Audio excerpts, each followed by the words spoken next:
Hi everyone. Like many of you with quarantine, we have a little extra time on our hands, so I thought maybe running a little experiment, and the experiment goes something like this.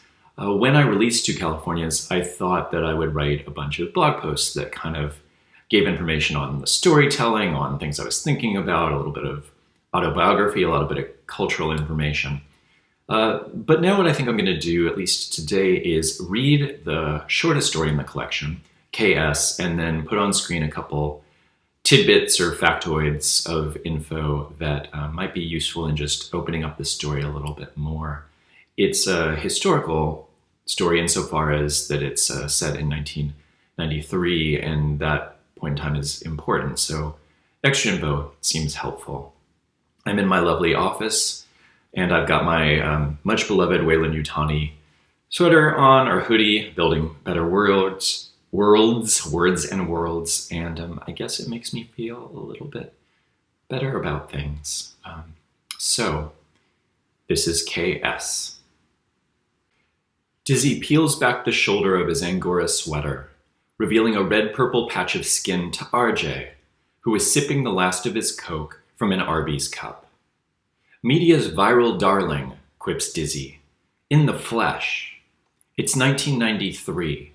This year's signifiers, the lesion, a sand-haired boy begging research money from Congress.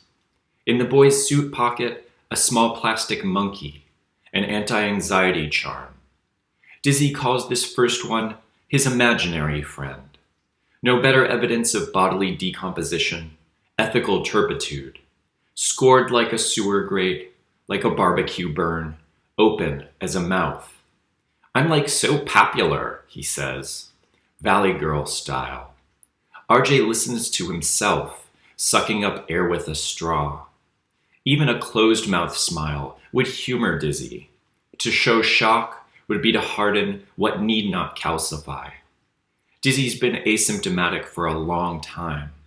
The straw hits an ice cube, and RJ thinks about the word calving, and Dizzy laughs, though the joke has long since trailed away.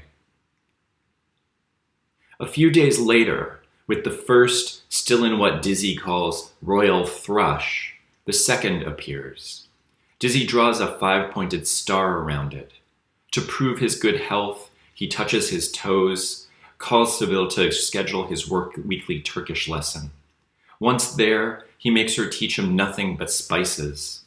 As RJ prepares for an anti-date with Misha, carefully guiding the razor around his short sideburns, Dizzy cuts Band-Aids into strips, applies them like jail bars to the sarcoma. What are you doing? asks RJ.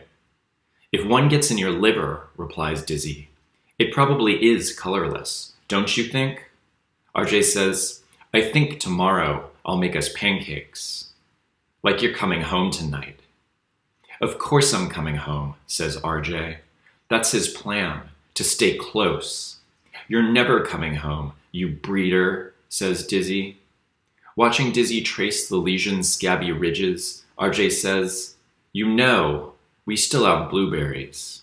Excuse me, says Dizzy, I'm reviewing now. The word for time is kikik. Cardamom is kakula. We're lucky, says RJ. It's so late in the season for blueberries. Dizzy yells, Stop making everything all nice.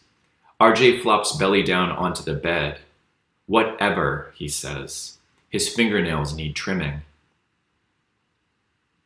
I'll tell you a story, RJ says the following evening, after Dizzy comes home, tipsy and self-satisfied, having seduced a boy with fragile wrists at a blacklit bar. Aside from a compulsory hug that morning, RJ and Dizzy have not spoken. What to say? Only that the world is big. KS, begins RJ, stands for Kirk Spock. What about 'em? They're gay. Cool, says Dizzy.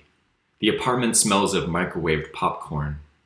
While Dizzy gathers up the few remaining kernels from the blown open bag, RJ describes the illegal underground novels that elaborate juicily upon Kirk and Spock's love affair.